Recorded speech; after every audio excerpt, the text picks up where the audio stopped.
નમસ્તે, હું છું દીપ્તિ ગજ્જર. આઈટી ઇન્ડસ્ટ્રીના લીડર અને પરોપકારી રોશની નાદર મલ્હોત્રા. પ્રસ્તાવના: રોશની નાદર મલ્હોત્રા ભારતની કોર્પોરેટ દુનિયાનું એક અત્યંત પ્રભાવશાળી અને આદરણીય નામ છે. તેઓ ભારતીય આઈટી ક્ષેત્રની દિગ્ગજ કંપની HCL ટેકનોલોજીના ચેરપર્સન છે. ભારતની કોઈ લિસ્ટેડ આઈટી કંપનીનું નેતૃત્વ કરનારા તેઓ સૌ પ્રથમ મહિલા છે. પોતાના પિતાના બિઝનેસ વારસાને નવી ઊંચાઈઓ પર લઈ જવાની સાથે સાથે તેમણે શિક્ષણ અને પર્યાવરણ સુરક્ષાના ક્ષેત્રમાં પણ બહુ મોટું યોગદાન આપ્યું છે. પ્રારંભિક જીવન અને ઉચ્ચ શિક્ષણ: રોશની નાદરનો જન્મ દિલ્હીમાં થયો હતો. તેમના પિતા શિવ નાદર HCL કંપનીના સ્થાપક અને ભારતના અગ્રણી ઉદ્યોગપતિ છે. રોશનીબેનનો શરૂઆતનો ઉછેર દિલ્હીમાં જ થયો અને તેમણે વસંત વેલી સ્કૂલમાંથી પોતાનો અભ્યાસ પૂરો કર્યો. ત્યારબાદ તેઓ ઉચ્ચ શિક્ષણ માટે અમેરિકા ગયા, જ્યાં તેમણે પ્રખ્યાત નોર્થ વેસ્ટર્ન યુનિવર્સિટીમાંથી રેડિયો, ટીવી અને ફિલ્મ વિષય સાથે ગ્રેજ્યુએશન કર્યું. શરૂઆતમાં તેમને મીડિયા લાઇનનો શોખ હતો અને તેમણે સ્કાય ન્યૂઝ જેવી મોટી ન્યૂઝ ચેનલમાં ન્યૂઝ પ્રોડ્યુસર તરીકે થોડો સમય કામ પણ કર્યું હતું. જોકે પાછળથી તેમણે બિઝનેસ મેનેજમેન્ટ તરફ પ્રયાણ કર્યું અને અમેરિકાથી જ કેલોગ સ્કૂલ ઓફ મેનેજમેન્ટમાંથી MBAની ડિગ્રી મેળવી.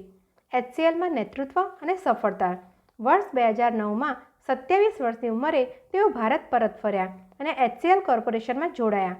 વર્ષ 2020માં જ્યારે તેમના પિતા શિવ નાદરે ચેર પદેથી રાજીનામું આપ્યું, ત્યારે રોશની નાદરે HCL ટેકનોલોજીના ચેરપર્સન તરીકેની કમાન સંભાળી. તેમના કુશળ નેતૃત્વ હેઠળ કંપનીએ વૈશ્વિક સ્તરે આર્ટિફિશિયલ ઇન્ટેલિજન્સ, ક્લાઉડ કમ્પ્યુટિંગ અને ટેકનોલોજીના નવા ક્ષેત્રોમાં મોટી પ્રગતિ કરી છે. આજે HCL ટેકનોલોજીસ અબજો ડોલરની કંપની છે, જે દુનિયાના અસંખ્ય દેશોમાં લાખો લોકોને રોજગારી આપી રહી છે. સામાજિક જવાબદારી અને પરોપકાર: ફિલાન્થ્રોપી. બિઝનેસ સિવાય રોશની નાદરનું હૃદય સામાજિક કાર્યોમાં ખૂબ જ પરોવાયેલું છે. તેઓ શિવ નાદર ફાઉન્ડેશનના ટ્રસ્ટી તરીકે શિક્ષણ ક્ષેત્રે મોટું પરિવર્તન લાવી રહ્યા છે. વિદ્યા જ્ઞાન સ્કૂલ: આ ફાઉન્ડેશન હેઠળ તેમણે ઉત્તર પ્રદેશના ગ્રામીણ અને આર્થિક રીતે નબળા વર્ગના તેજસ્વી બાળકો માટે વિદ્યા જ્ઞાન શાળાઓ શરૂ કરી છે, જ્યાં બાળકોને મફત અને આંતરરાષ્ટ્રીય સ્તરનું શિક્ષણ આપવામાં આવે છે. ધ હેબિટેટ ટ્રસ્ટ: પર્યાવરણ અને વન્યજીવો પ્રત્યેનો પ્રેમને કારણે તેમણે 2018માં ધ હેબિટેટ ટ્રસ્ટની સ્થાપના કરી. આ ટ્રસ્ટ ભારતના કુદરતી રહેઠાણો અને લુપ્ત થતી પ્રજાતિઓના સંરક્ષણ માટે સક્રિયપણે કામ કરે છે. પુરસ્કાર અને સિદ્ધિઓ: રોશની નાદર મલ્હોત્રાની અસાધારણ બિઝનેસ બુદ્ધિ અને સામાજિક કાર્યોની કદરરૂપે તેમને વૈશ્વિક સ્તરે સન્માન મળ્યું છે. વિશ્વવિખ્યાત મેગેઝિન ફોર્બ્સ દ્વારા તેમને વિશ્વની 100 સૌથી શક્તિશાળી મહિલાઓની યાદીમાં સતત સ્થાન આપવામાં આવ્યું છે. વર્ષ 2014માં વર્લ્ડ ઇકોનોમિક ફોરમ દ્વારા તેમને યંગ ગ્લોબલ લીડર તરીકે જાહેર કરવામાં આવ્યા હતા. આ સિવાય તેમને કોર્પોરેટ ગવર્નન્સ અને બિઝનેસ લીડરશિપ માટે દેશ-વિદેશના અનેક પ્રતિષ્ઠિત એવોર્ડ્સ મળ્યા છે.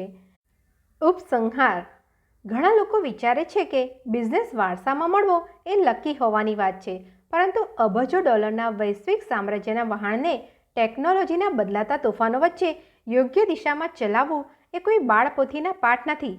રોશની નાદરે સાબિત કર્યું છે કે તેઓ માત્ર એક વારસદાર નથી, પણ એક કાબેલ કેપ્ટન છે. તેમનું જીવન દેશના યુવાનો અને ખાસ કરીને યુવતીઓ માટે એક ઉત્તમ પ્રેરણા છે કે બિઝનેસમાં ટોચ પર પહોંચ્યા પછી પણ સમાજ અને પર્યાવરણ પ્રત્યેની જવાબદારી કેવી રીતે નિભાવી શકાય. અસ્તુ. મને સાંભળવા બદલ આપ સૌનો ખૂબ ખૂબ આભાર.